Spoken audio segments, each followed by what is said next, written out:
जय हिंद। वंदे मातरम दोस्तों, मैं आशुतोष आपके अपने YouTube channel JMD exam crack पर आप सभी का बहुत बहुत स्वागत करता हूं। जैसा कि आप सभी जानते हैं, हम आज आपके लिए यूपी टेट के महत्वपूर्ण प्रश्नों की श्रृंखला लेकर आए हैं ईवीएस के। आइए देर न करते हुए डिस्कस करते हैं। कह रहा मानस वन्यजीव अभयारण्य किस राज्य में है? क्या असम में है, क्या मध्य प्रदेश में है, क्या उत्तर प्रदेश में है, या गुजरात में है? तो आप सभी लोग जानते हो कहाँ पर अवस्थित है मानस? असम में स्थित है। कहाँ पर? असम। मानस यहाँ पर अवस्थित है। अगला प्रश्न पूछ रहा है, एशियाई जंगली गधा कहाँ पाया जाता है? क्या कच्छ के रण में, क्या रणथंभौर में, या काजीरंगा में, या पेरियार में? आप सभी लोग जानते हो एशियाई जो गधा कच्छ के रण में पाया जाता है और ये कच्छ का रण गुजरात में अवस्थित है। अगला प्रश्न है, थट्टेकाड़ा पक्षी अभयारण्य कहाँ स्थित है? क्या केरल में, क्या कर्नाटक में, क्या तमिलनाडु में, क्या आंध्र प्रदेश में? थट्टेकाड़ा जो है वो केरल राज्य में अवस्थित है। कहाँ पर? केरल राज्य में अवस्थित है। अगला प्रश्न बात करते हैं, प्रश्न नंबर 124 के बारे में। आइए देर ना करते हुए डिस्कस करते हैं 124 प्रश्न के बारे में और समझते हैं अच्छे तरीके से प्रश्नों की सीरीज को। कह रहा है, नाभिकीय विकिरण का अत्यधिक प्रभावी सबसे पहले मानव के किस अंग पर प्रभाव होता है? देखिए, विकिरण ऊर्जा जो होती है अत्यधिक दुष्प्रभाव पहले मानव के किस अंग पर करती है? क्या आँख पर, क्या फेफड़े पर, क्या अस्थिमज्जा पर, क्या त्वचा पर? तो आप सभी लोग जानते हैं त्वचा पर पड़ती है। अगला प्रश्न है, कह रहा मृदा परिच्छेदिका का संस्तार किसमें कार्बन पदार्थ की प्रचुर मात्रा में होता है? क्या एक संस्तार में, या बी संस्तार में, या आर संस्तार में, या ओ संस्तार में? तो आप सभी लोग जानते हो ये होता ओ संस्तार में। किसमें? ओ संस्तार में। आइए अगले प्रश्न की बात करते हैं। क्वेश्चन नंबर 26 के बारे में डिस्कस करना शुरू करते हैं। 126 के बारे में कह रहा है, अधोलिखित में से कौन सी पारिस्थितिकी तंत्र पृथ्वी के सर्वाधिक क्षेत्र तक पर फैला हुआ है? क्या मरुस्थलीय, क्या पर्वतीय, क्या घास के मैदान, या समुद्र की? तो आप जानते हो समुद्र में 70% फैला हुआ है। 70%, लगभग 71% के करीब समुद्र फैला हुआ है। तो आप जानते हो अधोलिखित में सबसे ज़्यादा परिस्थिति तंत्र पृथ्वी पर फैलने वाला कौन सा है? सामुद्रिक है। अगला प्रश्न है, निम्नलिखित में से ग्रीन हाउस में से किस गैस का उत्सर्जन पूर्णतया मानवोद्भवी है? क्या क्लोरोफ्लोरोकार्बन का, या नाइट्रस ऑक्साइड का, या मीथेन का, या हाइड्रोजन सल्फाइड का? तो मानव के लिए जो उपयोगी नहीं है वो क्लोरोफ्लोरोकार्बन है। अगली प्रश्न की बात करते हैं, क्वेश्चन नंबर 28 के बारे में। 128 के बारे में कह रहा है, पृथ्वी के क्रस्ट पर ऑक्सीजन के साथ सबसे अधिक उपलब्ध कौन सी मूल तत्व है? क्या सिलिकॉन है, क्या सोडियम है, क्या कार्बन है, क्या एल्युमिनियम है? आप सभी लोग जानते हो सिलिकॉन सबसे अधिक मात्रा में पाया जाता है ऑक्सीजन के बाद। अगला प्रश्न है, उत्तर प्रदेश में नवाब पश्चिम विहार स्थित है? क्या उन्नाव में, क्या सुल्तानपुर में, प्रतापगढ़ में, सिद्धार्थनगर में? तो आप सभी लोग जानते हैं नवाब पश्चिम विहार जो है वो उन्नाव में अवस्थित है। आइए अगले प्रश्न की बात करते हैं और डिस्कस करते हैं अगले प्रश्न के बारे में। कह रहा, घर में हानिकारक विकिरण का सबसे बड़ा स्रोत है? क्या फैन, क्या हीटर, क्या ट्यूबलाइट रोशनी, या रंगीन टीवी? तो विकिरण का सबसे जो बड़ा उत्पादक है वो रंगीन टीवी है। अगला प्रश्न है, जीवाणु एक्टोमाइसिस या कवक को कहा जाता है? क्या भक्षी भोसी, या उपभोक्ता, या अपघटक, या प्राथमिक उपभोक्ता? तो किसे कहा जाता है? प्राथमिक उपभोक्ता को कहा जाता है।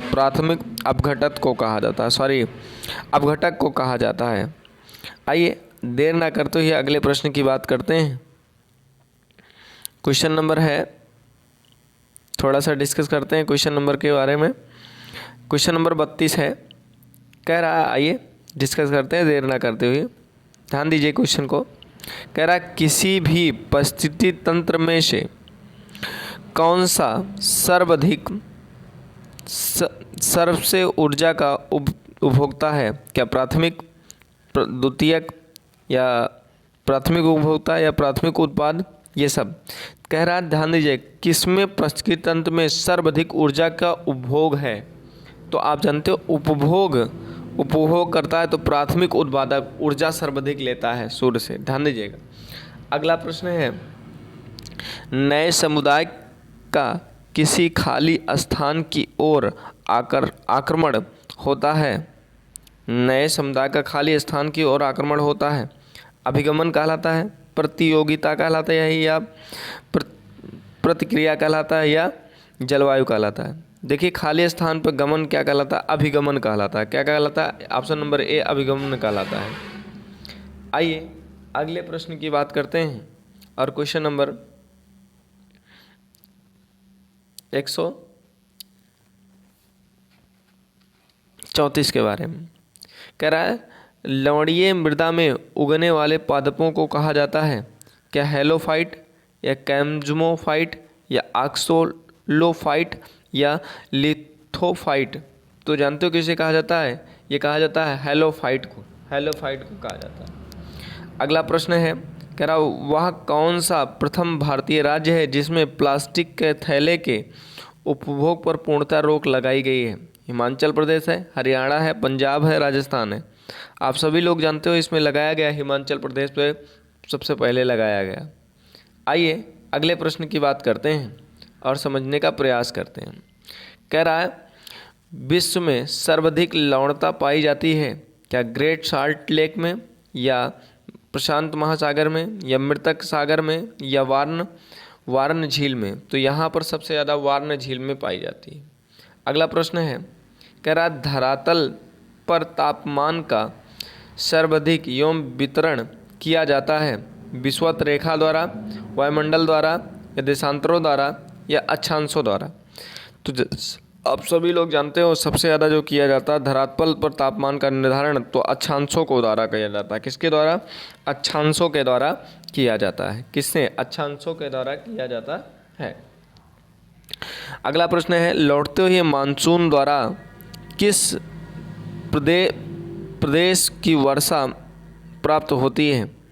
क्या राजस्थान में, क्या असम में, क्या उत्तर प्रदेश में, क्या तमिलनाडु में? तो आप जानते हो लौटते हुए मानसून जब द्वारा वर्षा होती है तो वो तमिलनाडु में सबसे ज़्यादा होती है। आइए अगले प्रश्न की बात करते हैं और क्वेश्चन नंबर आज का सेकंड लास्ट स्लाइड है, समझिए इसके बारे में क्वेश्चन का। कह रहा वायु दाब में परिवर्तन का प्रत्यक्ष कारण है तापमान, वायु, आर्द्रता, ऊष्मा।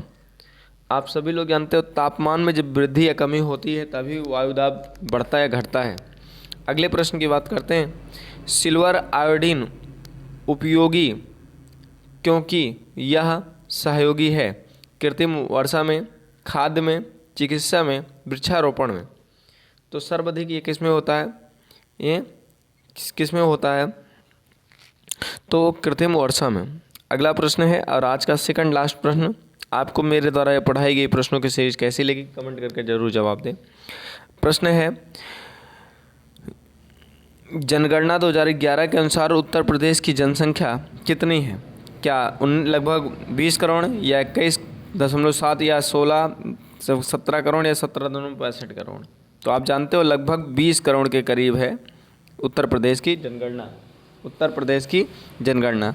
अगला प्रश्न है, CNG गैस का मुख्य घटक है मेथेन है, या हेप्टेन है, या ब्यूटेन है, या इनमें से कोई नहीं? तो आप सभी लोग जानते हैं इनका मुख्य घटक जो है वो कौन सा है? मीथेन है। आपको मेरे द्वारा पढ़ाई गई प्रश्नों की श्रृंखला कैसी लगी?